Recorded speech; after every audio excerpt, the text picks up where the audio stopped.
Good morning. How are you? Fine? Great. Well, I'm Manuel De Luque, and I'm a journalist. As the presenter has said, I've worked for a very long time in the trade, marketing and advertising press, and it's, of course, a privilege and a pleasure to be here. Well, I want to congratulate you for being here.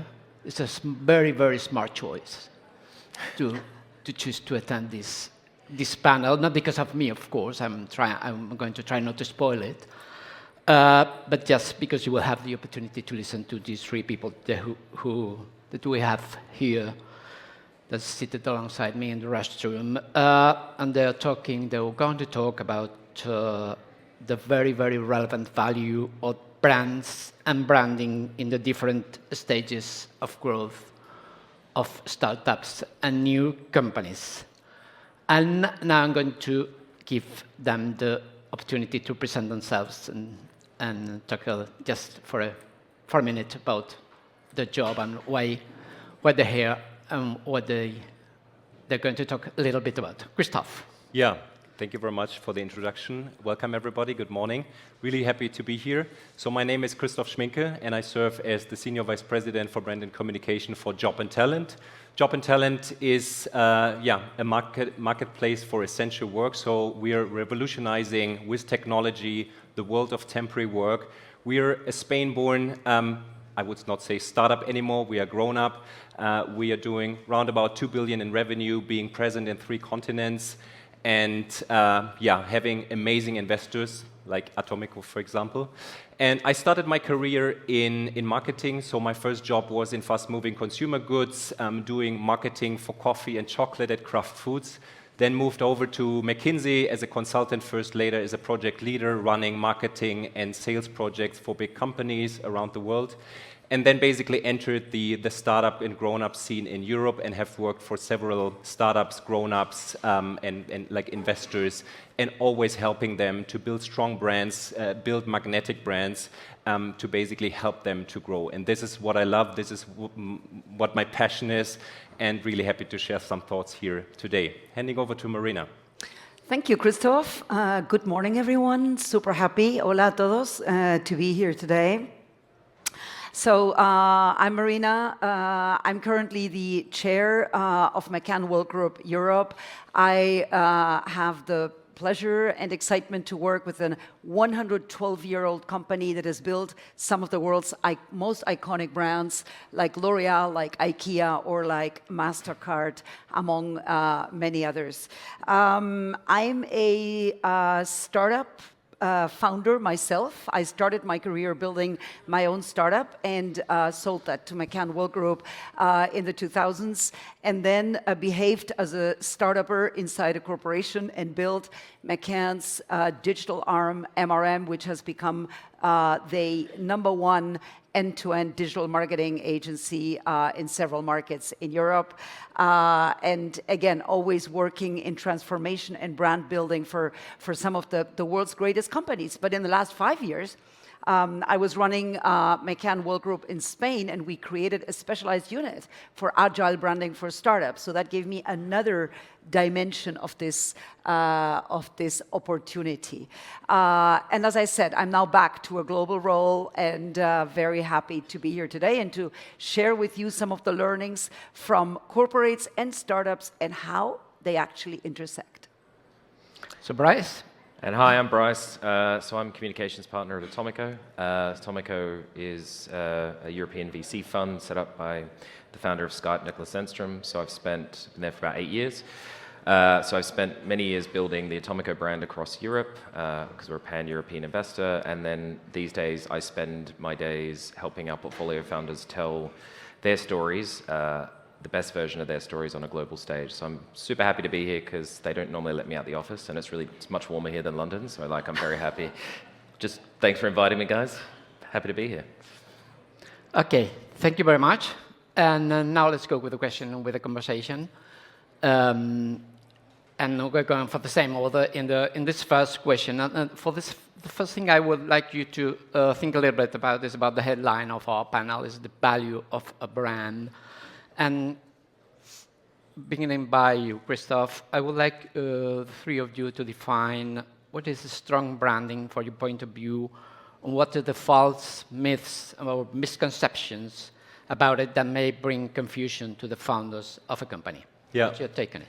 Thank you, Manuel. I mean, maybe I start with the last part of your question. I think a common myth is always that founders, but also like companies often think a brand is like a logo or a design. And this is actually not true, and this is also not the right concept. I think a strong brand is really something holistic. It's like the North Star, so which goes through the whole company. So how do salespeople interact with the clients? How do we communicate in social media? How do we develop a product? And I think strong brands, they are really unique, they are credible, and they show this across the whole organization. And this is like a lift by the whole organization. And I mean, I love design. I think it's also an important part, but just thinking of a logo is like too short notice. Or just thinking of a campaign, which is also good, but it's too short notice. And Marina, you probably can chime in here. But I think the concept of a good brand is that you have something credible, that you have something unique, and that everyone knows, okay, this company is basically positioned in a certain way, so that you have something in mind or which pops up when you think of this company. And that's important because you have clients, you have all different stakeholders, and you need to make sure that they recognize the brand in the right way, because this will be commercial success. And maybe I hand over to Marina to chime in here a little bit. But this is like my thinking on this topic. Yeah? Sure, but the short-termism of the campaigns, we'll get back to that. Anyway, I mean, brand. What is brand? You know, brand is who you are, who others think you are, and who you want to be. You know, Jeff Bezos says brand is what people say about you when you're not in the room. And I would argue he knows a few things about branding. He's built a company, a brand, that is worth 308 billion, one of the world's top 5 brands, Amazon, right? So brand is, of course, all of that. And who you are and who you want to be and who others think you are is obviously about your purpose, your values, your mission, your business. It's the essence of your business. And that's why it's going to be driven by CEOs, founders, and the leadership teams. And, you know, I always challenge my marketing friends, colleagues, CMOs with that. It's not an issue of the marketing department alone. It's certainly not a responsibility of marketing alone.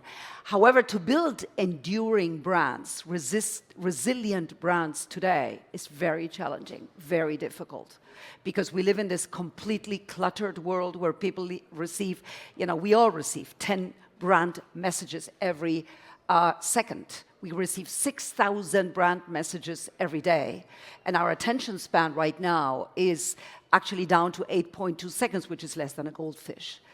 And therefore, to remember any brand at all, which is why, by the way, when we do research at McCann, what we find is that you know, a lot of people don't care about brands. It's not that they don't care, they can't remember, because they can't focus on anything, ergo they can't focus on brands.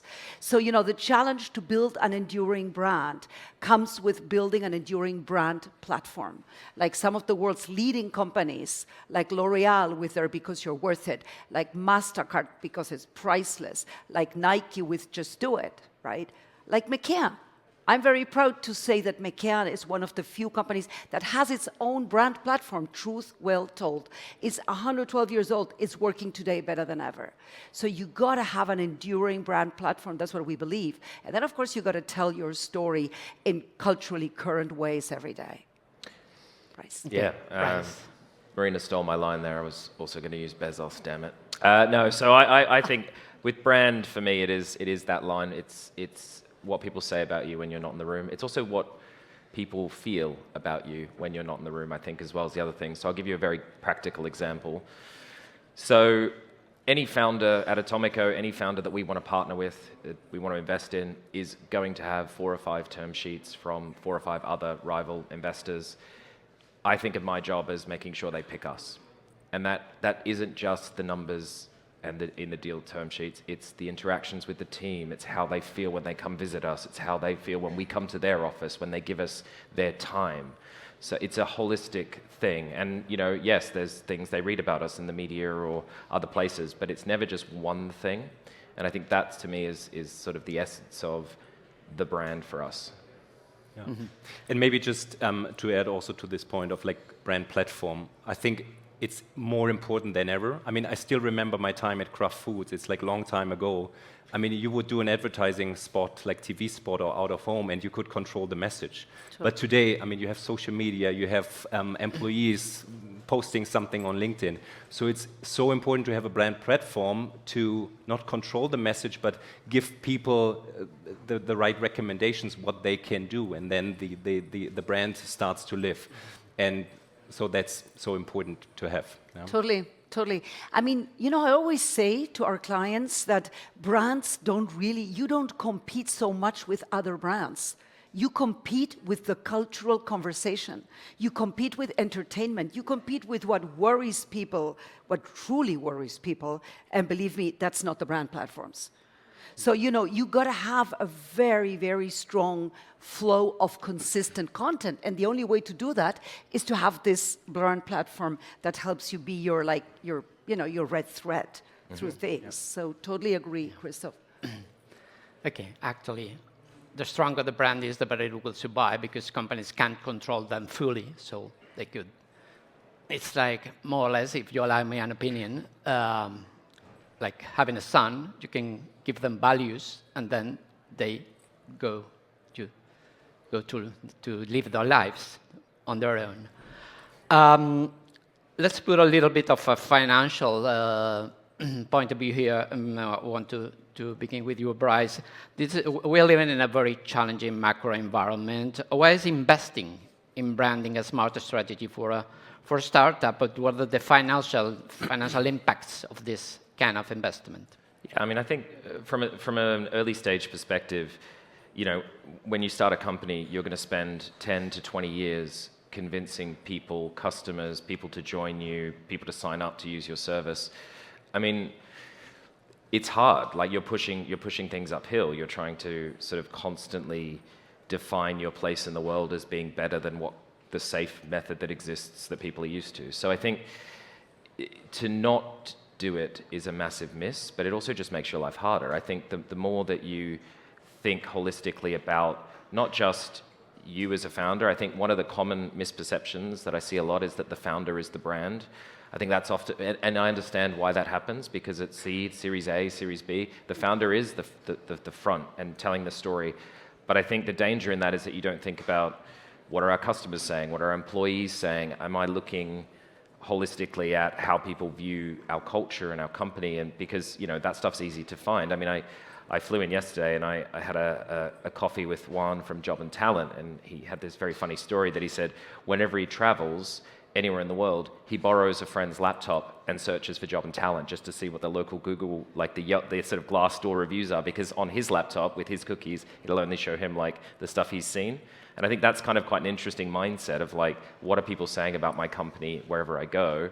And if there's a problem, if you find stuff, like how can we fix it? How can we address it? Because, you know, your product is your brand as much as the founder is the brand. Okay, thank you. Well, Christoph, now let's go with you, and maybe you can deal a little bit with, you've been in charge of a very extensive rebranding project at Job and Talent that was made last year, which, of course, Job and Talent is a very successful startup and company. Which were the top problems or learnings that you faced in the whole process? Yeah. Happy to give a little bit of insight, maybe setting the stage a little bit. So when I entered the company like 2.5 years ago, Job and Talent was a situation that it was already tremendously successful in hypergrowth, being present in 3 continents. But the problem was that the brand was not really up to speed, I would say. I mean, there was a lot of like M&A done, dozens of companies that we bought in different countries that were not really integrated. There was no brand platform or something defined how we want to interact with clients, what's our messaging.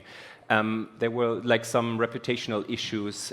There was no communication. There was no crisis committee. So it was basically starting from scratch. And I mean, for a marketeer like me, this is like heaven, because I can really having impact and starting to doing something. And then it basically started as a project. I mean, it's very easy in brand. You need to think, what are your customers do you want to target? And also, what are the customers you don't want to target? It's then thinking about, like, what should these customers think about you? and then take it into action. And this is not just about like giving it a new color or a new logo. It's then really thinking holistically, how do we want to build a product? How do we want to talk to people in the app? Is it casual? Is it more serious? How do we want to communicate in the press? What kind of headlines we want to see? How do we want to build the website? So it's then really going like step by step in really looking how you want to build this brand. And this is what we've done in Job and Talent. And I mean, there was a lot to do. And I mean, just coming back to your problems and challenges, or also like key achievements, I think what was important is, first of all, the backing of the CEOs and board. And Bryce, you mentioned like Juan, I mean, there was like big support because the founders saw we need to do something. In order to take the next step, we need to build a brand, we need to have more consistency, we need to have a brand platform, and this needs to go through the whole company. So that was important, and also the backing from the investors. And I think then what was important, that I was basically the face of this whole transformation. So not just working to a point in like a year where you change everything, it started from day one. I mean, I still remember recording a video where I just said what I want to do, how is the process, and then basically starting from day one with change. I mean, I still remember myself writing the first job description because I saw we're an HR company, we are employing a year 300,000 people, and I saw a job description where I thought, this is not how this company should look like. So I was like writing the second day a job description, how this should look like, how people perceive the brand. And then doing these steps, step by step, and we then managed, and we are still not yet there, so I mean, there's still a lot of work, but I saw that I can take the people on a journey, that we are changing the whole product suite, that we are changing how we do customer service, and this is the holistic approach, so not just a new logo. It's like, it's going through the whole company, and it's an ongoing process. Yeah. Okay. Marina, you've already mentioned some very, very big brands. Some of them have clients of McCann. Of course, people who is just starting a company can find they live in kind of a different planet from L'Oreal or Nike or MasterCard or whatever. But what can they learn? What should they look at if they look at these brands, and what can they learn from the branding and brand building processes? Okay, so I think there is a lot of things that come from the world of the world's iconic big brands that are useful to startups in different stages of their lives. You know, I think I'll mention a few things. So first of all, to start off, we all hear constantly about brand purpose. And that is still very, very important, but we're also living in a so-called purpose fatigue, which has to do with the fact that brands constantly propagate these purposes and don't live by them. So I think we need to be very careful of what we promise. And we are talking more about customer promise than brand purpose, because in the end, the customer wants to hear, like, what's in it for me?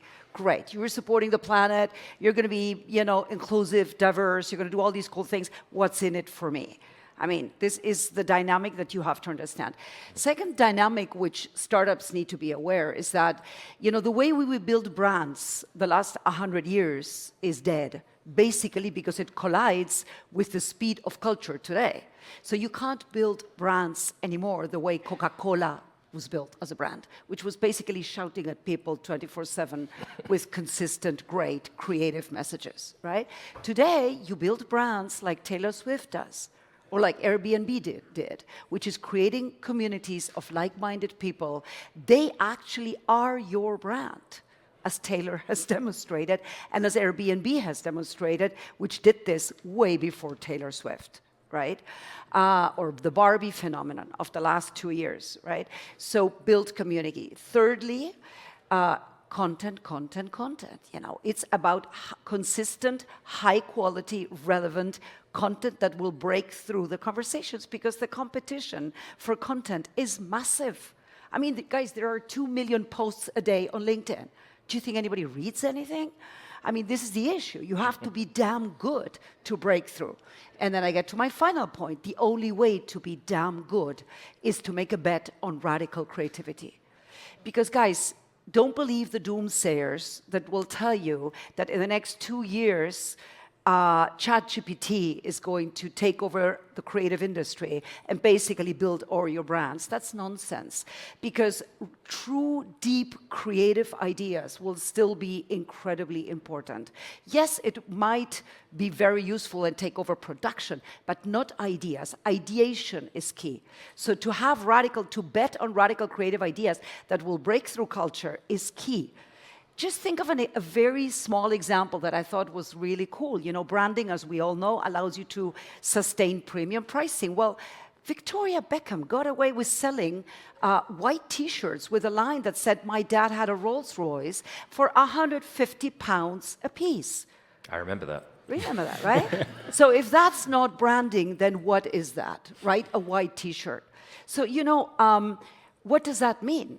It means that what big brands, if you take away one thought, then take away this, what the really good brands, the cool, successful brands do well, they are able of transforming functional relevance into cultural currency, whether it's planetary, sustainability, whatever value, capital.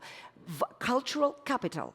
So this way they manage to create this transfer from a cultural hit moment becomes a market moment. And this is exactly what Victoria Beckham did.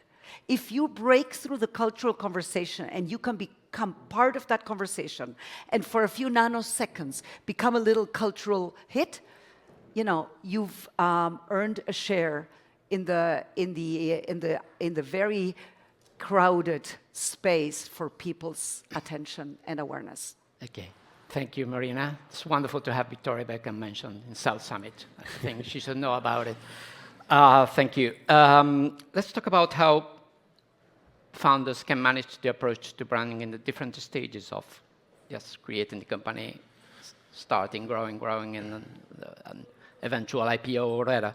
And we can talk first, Bryce, with you about this topic, because of course Atomico is a very successful early stage investor. So from your experience and point of view, why is crucial to focus on brand building from the very early stages of a company, and what, most importantly, what failings or misconceptions have you found that have made companies fail on that ground? Okay, if you really, really want to piss me off, tell me that you're a startup in stealth mode. Stealth mode is first of all, it's not 2005, guys, just so you know. Stealth mode is the worst decision ever in the current market environment, because every company I know who's done it, because frankly, building a startup is hard, things go up, but they also go down, has basically been usurped in their market by a much better branded public player, not necessarily with better product, by the way. Watch that happen too. Worse products who raise more money because they're more public and they're better at brand building. I've seen this play out. And what happens, I think, with stealth mode companies is something goes wrong, and then they go, oh, we need to talk to everyone now, and we need to get out there. And I say, it's too late. You don't have any credibility. No one knows who you are. No one cares. So you've got these. To my earlier point about building a startup is about building trust, whether it's customers or employees. There is no reason why you shouldn't be out there thinking about these things. In terms of what I would do, I mean, again, also the hardest part for a founder is obviously scaling themselves. So in terms of practical things, I think spend time focusing on your story. So in the early days, you will be communicating a lot. So spend the time on that. I know we certainly spend it on quite a lot of time on this, the founder narrative. For every single company where we're the lead investor, we do a lot of work on that. On the practical brand side, I would say equally, spend time, sit down and write a brief. Because I think if you're going to go and speak to an agency, don't just speak to one, speak to your founder network, get recommendations, but write a brief and get people to sort of come back to you with a response. I think at least on the brand and logo and colors and on the storytelling piece, I think those are probably the two bits that you can get right pretty early on, and I think they become critical because they obviously grow and evolve over time, but a solid foundation will help you with hiring, with customers, with all of your sort of messaging. Okay, thank you. Now, Christoph, let's imagine the company is already running and growing. What branding resources or attitudes look essential at that moment? Yeah. Very good question, because there's always the question, what do you really need in-house, and also where you can work with partners. I think it always depends on, I mean, the funding situation and also which stage of the company you are. I think what is really important to have a person or like a team really responsible for brand marketing to organize it. This doesn't mean that you need to do everything alone. I mean, you can work with partners like agencies, but I think it's something important that you really have a team that is really thinking about like what's the brand proposition, how do we live it, and then also orchestrate the different things that you want to do as a company. I think communication is a very important thing. We were also talking about financial impacts, and I think clearly you need to invest in communication, but there's also a lot of revenue that you get out of it. And I mean, I'm having a lot of discussions with Bryce also. I think it's something that is super important, especially for a startup, a grown-up, to really get your message out, to have the story in the press, because it's not just about clients, it's about like getting the next investment, it's getting new employees to your company, and communication plays a really strong role here. But I would say that these roles are really important, and depending on the size of the company, then also deciding, do you want to buy these people, do I work with partners, and then if I scale as a company, then clearly also getting more people in to work on these topics. Okay, thank you. Now, Marina, let's go to the very particular situation when a company wants to do an IPO. Any particular thing they should think about it, or how do you view it? Well, I think, clearly, as we said from the beginning, you need to get your brand strategy and your brand purpose and mission really, and then your narrative into place. And then you need to have a deep understanding. We haven't talked about consumer here yet. There's so many things to talk about, right, Manuel? But, you need to understand your customer. You really do. Your customer, who, by the way, changes every 3 weeks. Right? So you have to have that brand proposition, that narrative, but then you do this constant checking, of how your customer and your consumer is changing so that you can adapt. It doesn't mean you change your brand communication platform, but a good brand communication platform, particularly you will recognize it because it endures over time. It lasts many, many years, but you adapt it to different circumstances and different uses. And there's vast amounts of examples, and by the way, data proving the financial ROI of that. So if you guys are in the situation of having to convince a board of investing in brand in whatever stage, and you need the data, the KPIs, just write to me. LinkedIn, right? And I'll send you some KPIs, some stuff. There's lots of proof of that. In fact, when we think about the most successful startups, think of Wallapop in Spain. Think of Revolut. It's a company I love in terms of branding, because in a very difficult sector, which is banking, they have done an amazing branding job. All of those companies have done this right. So, and of course, in B2B too. Okay, now we're just finishing. You have mentioned some very good examples of startups that have done well in terms of branding. Now, Bryce, can you mention one just to finish? Yeah, I'm going to push my book for once. I'd say Klarna, because in a past life, I did Klarna's UK launch in 2014 when they were a very dull blue and white brand, and no one remembers that. So I would say Klarna has has become a cultural phenomenon, and incredible investment in brand. And a very savvy founder who's very, very good on it. Thank you. And now, job and talent is not allowed. So, no, I mean, for me, you mentioned already, but Airbnb, they did a fantastic job. And coming back to the IPO topic, I mean, they were ready. And then they were really pushing before the IPO, doing really strong investment into brand, into Super Bowls, because, I mean, investors are also consumers. And so then they could really leverage all the work that they have done, and then really pushing for a year to really have a successful IPO, and it really paid off. One more last thing. I think it's important. We probably have people here in B2B. I know. B2B, in B2B, branding is as important, huh? Yeah. So just wanted to add that. Okay. Bryce, Marina, Christoph, thanks a million. Thanks guys. to you. Thanks for having us. Have a lovely day. Bye.